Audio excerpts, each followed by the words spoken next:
Everything ends. It's one of the few truths that touches absolutely everything. Your life will end. The sun will end, swelling and fading billions of years from now. The Earth will end with it. Even our entire galaxy, with its hundreds of billions of stars, will one day change beyond recognition. But now I want you to go further, much, much further, past the death of stars, past the death of galaxies, all the way to the very end. Because here is a question that almost no one dares to ask, and that even the greatest scientists cannot fully answer. Does the universe itself end? And if it does, then where does it go? What is left when the very last thing that can ever happen finally happens? Now you might be picturing some enormous final explosion, or a wall at the edge of everything. But the truth, the most likely truth according to what we understand today, is stranger, quieter, and far more haunting than that. The universe may not end so much as slowly, endlessly wind down, until nothing can ever happen again. And to understand how, we have to start with one single fact. A fact that shapes the entire destiny of everything that exists. The universe is expanding. Every galaxy is drifting away from every other galaxy as the very space between them stretches. We've known this for about 100 years. But then, more recently, we discovered something that changed everything. That expansion is not slowing down. It's speeding up. Something is pushing the universe apart faster and faster, and we don't really know what it is. We simply call it dark energy. And if this dark energy keeps doing what it appears to be doing, then the fate of the universe is sealed. It will expand forever, growing colder, emptier, and darker with every passing age. So let's take a journey into that future. But I have to warn you, the numbers we are about to deal with are so vast that they break the human mind. Because right now the universe is about 14 billion years old, and that, believe it or not, is barely the beginning. We live in what scientists sometimes call the age of stars. And it's a beautiful, bright, precious time. All across the cosmos, stars are being born, shining and lighting up the darkness. If you look up at night, you are seeing a universe in its glowing youth. But this age does not last forever. To make a star, you need vast clouds of gas, and slowly, over enormous spans of time, that gas gets used up. Galaxies run low on the raw material to make new suns. And so, far in the future, the last stars will be born, and then, one by one, they will die. The largest stars burn out fast, but the smallest ones, the cool, dim red stars, are misers with their fuel, and they can shine for trillions of years. So they will be the last lights in the cosmos. And then at last, somewhere around 100 trillion years from now, the final star will flicker and fade and go dark, and the age of stars will be over, forever. No new star will ever shine again. Try to imagine what comes next. A universe that has gone completely dark. What's left behind are the corpses of stars, the cooling embers of white dwarfs, slowly turning cold and black. Dead, dense neutron stars, and scattered everywhere, the black holes. There is no new light, no warmth, just the frozen remains of a universe that once blazed, drifting apart in an ever-deepening dark. This is what scientists call the degenerate era. And still, we are only getting started, because over spans of time so immense they make 100 trillion years look like an eye blink. Even matter itself may begin to fall apart. The very particles that make up everything, the protons at the heart of every atom, may not last forever. If our theories are right, over unimaginable stretches of time they could slowly decay and dissolve, which means that eventually the dead stars, the cold planets, everything made of ordinary matter, could quietly crumble away into nothing but stray particles and radiation.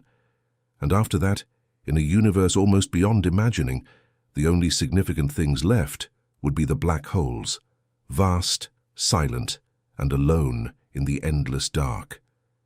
This is the black hole era. But here is the strangest part of all. Even black holes do not last forever. It was once thought that a black hole was eternal, a perfect trap that nothing could escape. But we now believe that black holes very, very slowly leak their energy away into space.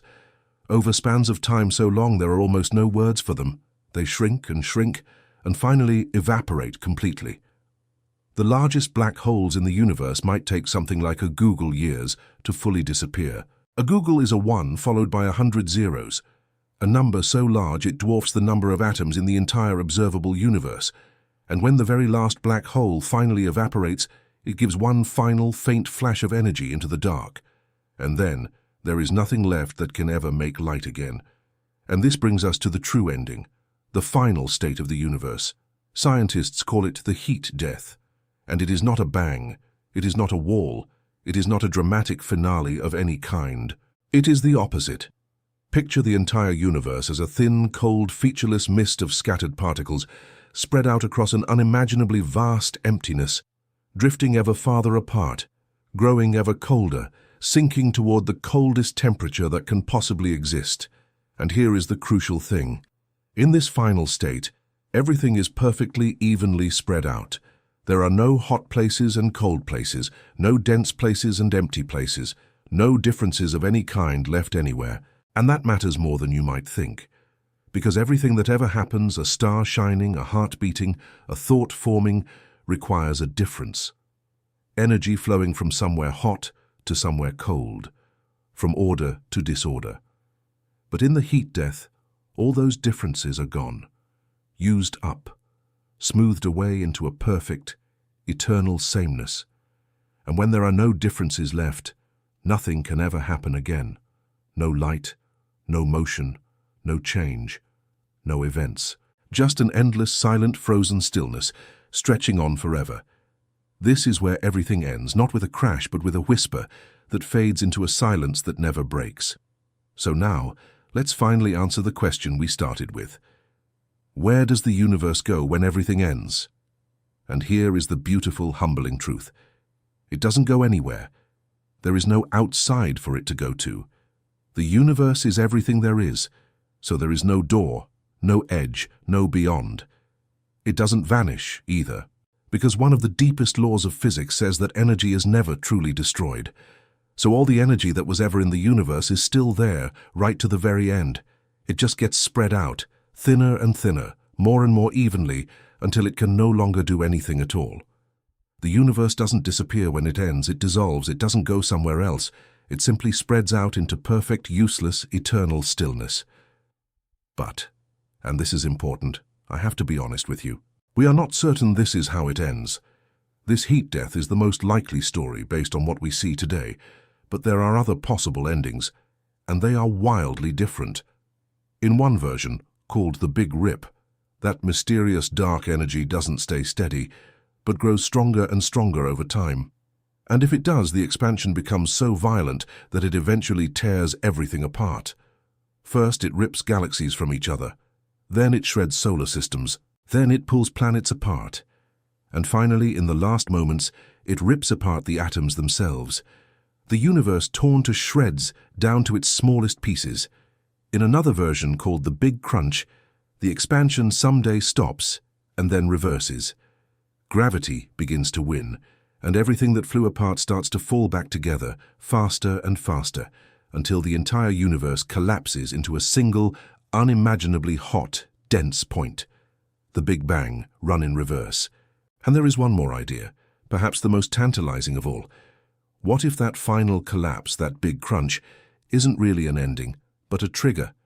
What if the universe, crushed down to a point, simply bounces and explodes outward again into a brand new Big Bang?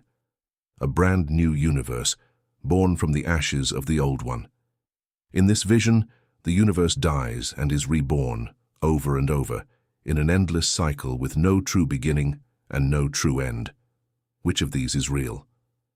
The truth is we don't know, and the answer depends almost entirely on the nature of dark energy, that invisible force pushing the universe apart. And dark energy is one of the greatest unsolved mysteries in all of science. We can see what it does, but we have no idea what it truly is. So the ending of the universe is quite literally still being written. And that leaves us with a strange and wonderful thought to carry home. Whatever the ending turns out to be, look at where and when we find ourselves. We are alive in the age of stars, in a young, warm, brilliant universe, blazing with light, filled with galaxies and suns and worlds. Out of all the endless, dark, cold ages that may lie ahead, we happen to exist in the brief, glowing springtime of the cosmos. If there are ever beings in that far frozen future, drifting in the dark long after the last star has died, they might look back on our era with something like wonder, or even envy, imagining a time when the sky was full of light. And here is the thought I want to leave you with.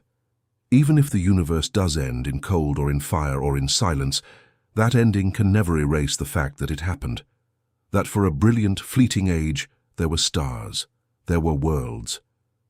There was warmth and color and light, and there were minds like yours that opened their eyes, looked up at all of it, and dared to ask where it all goes in the end.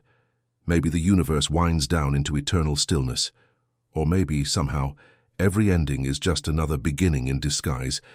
But either way, right here, right now, you are living inside the answer. You are part of the universe in its most alive, most luminous moment. And that, in a cosmos heading towards silence, may be the most extraordinary thing of all.